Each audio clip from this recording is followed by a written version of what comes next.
Ask someone how long it takes to become a data scientist, and you'll hear completely different answers. 3 months, 1 year, do a master's, just take a boot camp. And honestly, then confusion makes sense. But here's the real problem, all of those timelines assume you already know what to learn, in what order, and why. Most beginners don't. And that's exactly how a 9 month plan quietly turns into a 2 to 3 years of going in circles. So, in this video, I'm not just going to tell you what to learn, I am going to show you the exact path that actually works in 2026. And most importantly, what companies are actually expecting now, because that's where most beginners' advice completely falls apart. But before we jump into tools and skills, let's fix the starting point, because this is where almost everyone messes up. It's not that they are not capable, they just start in the wrong place. And once you do that, everything feels confusing after that. Let's make this simple. Every data scientist, no matter the company or the role, ends up using the same core stack: Python, SQL, statistics, and some level of machine learning. That's it. Not 20 tools, not 15 languages. These four. By the way, if you want me to break down exactly how to learn Python, SQL, and ML step by step as a beginner, just comment roadmap below. I will make a detailed video on that. Now, where people go wrong is not what they learn, it's how they go about it. They jump between tutorials, random playlists, half finished courses, and after a few months, it starts feeling like they are learning a lot, but nothing is exactly sticking. You can absolutely learn this on your own, but realistically, most people don't stay consistent long enough. There is no structure, no feedback, no sense of progress. That's why things break. A structured course isn't magic, but it removes a lot of friction. You are not constantly figuring out what to do next. You are just focusing on building the skill. And there is one shift you need to understand if you're learning this in 2026. You are not learning to code in isolation anymore. You are learning to work with AI tools, things like ChatGPT, Copilot, not as shortcuts, but as a part of your workflow. Debugging faster, writing cleaner code, exploring ideas quicker. If you ignore that, you are preparing for a version of this job that's already outdated. Section 2, pick a domain early. Now, here's something most beginner guides completely ignore. You shouldn't stay general for too long, because data science isn't just about tools, it's about the context. And context changes everything. The way data is used in healthcare is completely different from how it's used in fintech or e commerce. The libraries might look the same, but the problems are not. And companies can tell the difference immediately, whether you actually understand that space or you are just applying generic knowledge everywhere. This is why picking up a domain early helps more than people think.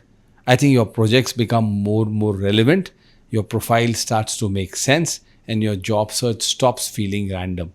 And no, this doesn't mean you need to overthink it. Start with what you already know.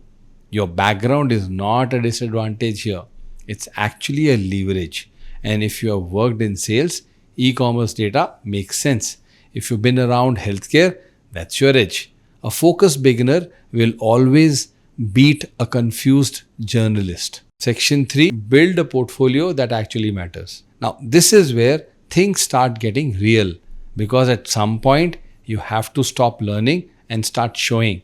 And this is where most beginners get it completely wrong. They build projects, but not the kind that gets them hired.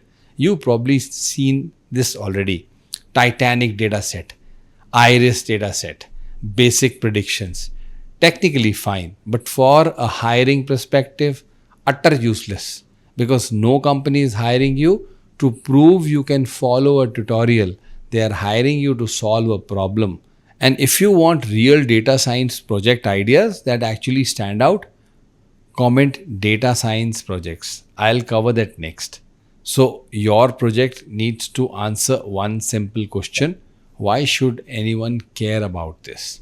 A strong project has a clear problem, a reason it matters, and a takeaway someone can actually use.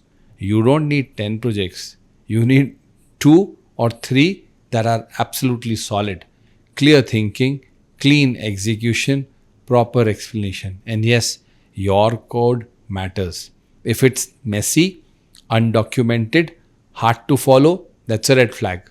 Because in real jobs, people work with your code. Section 4 is about communication. Now, here's something that quietly filters people out. Even if they are technically good, they can't explain what they did. And in most companies, that's a problem because your work doesn't exist in isolation. It needs to be understood by someone who is not technical. So if you build a model but can't explain what it means, what it doesn't mean, and what should be done next, you are not adding much value. This is why communication is not a later skill, it's part of the job. So start early, write about your projects, break them down simply, explain your thought process, and if you want something uncomfortable but effective, record yourself explaining your work. I think that's amazing. You will immediately hear where you are unclear. Section 5: Learning in Public plus LinkedIn. Now, let's talk about something people misunderstand a lot: getting noticed. Most beginners think networking means sending connection requests and hoping something happens. It doesn't really. What actually works is visibility. When you consistently share what you're learning, when you explain your projects, when you add real insights instead of generic posts, people start recognizing you. And that's when opportunities start showing up. Not instantly, but gradually, slowly. So, your LinkedIn shouldn't look empty. It should show what you are working on, what you are learning, and how you think, and connect with intention. People in roles you want, people working in companies you are targeting, not just random connections. Section 6: What companies actually want in 2026. Now, this is where things have changed the most, and most beginners' advice hasn't caught up yet. Right? First, AI tools are now baseline. If you are not using them, you are just slower than everybody else. Second, some level of LLM awareness. You don't need to build models from scratch, but you should understand when to use them, how they fit into the workflows, and where they actually make sense. And if you want a separate video just on how data scientists are actually using AI tools day to day, comment AI workflow. And this is exactly where most learners feel stuck because this part is rarely taught properly. That's also why more focused programs like a Gen AI production bootcamp exists to help you understand how these systems are actually used in real workflows, not just in theory. Third, interpretation. Because building models is easier now, explaining them is definitely harder. What does your model actually say? What does it not say? And what should the business do with it?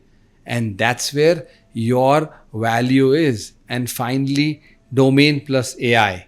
Journalists are getting squeezed. If you combine domain understanding with AI, that's where you stand out. Section 7: Resume and applications. Now, let's talk about something people underestimate: the resume. Most resumes are just noise. Too much information, too many random skills, no clear signal. What actually works is much simpler. Put your projects front and center. Make them easy to understand.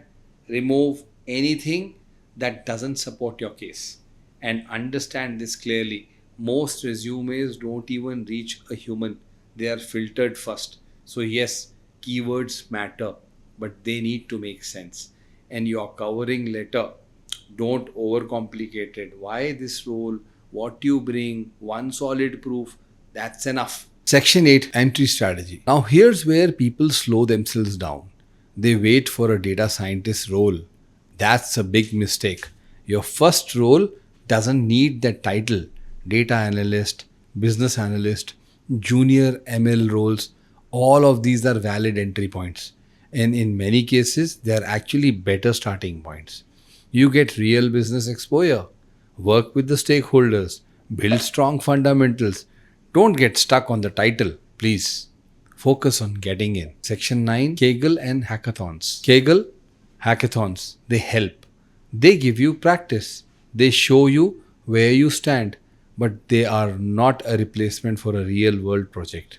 Use them as a supplement, not your main strategy. Section 10, interview prep. Now, when you start getting interviews, they are not random, my friend. They are testing how you think. And if you want real data science interviews, questions with answers, comment interview questions. I will put that together. Statistics, SQL, ML concepts, case-based questions, and one thing that works surprisingly well, speak your answers aloud. Most people prepare in their head, but interviews are verbal. Record yourself, listen back, and fix what sounds weak. Section 11, job search strategy. And finally, how you approach the job search itself.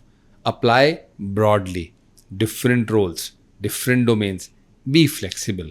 If one domain is slow, try another. And referrals, most roles are filled before they even get posted. But referrals don't come from just asking, they come from visibility and credibility.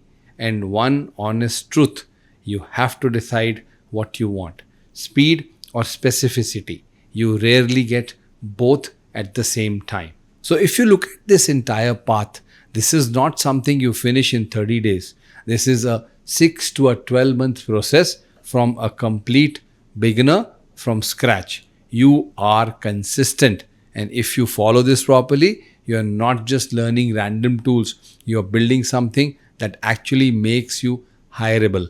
And if you are someone who wants to structured, guided path instead of figuring everything out alone, you can check out the Advanced Diploma in AI and Machine Learning, a 6 months program designed to take you from fundamentals to real world projects with proper direction. Because right now, the problem is not lack of information, it's lack of direction. And people who fix that are the ones who actually break into this field.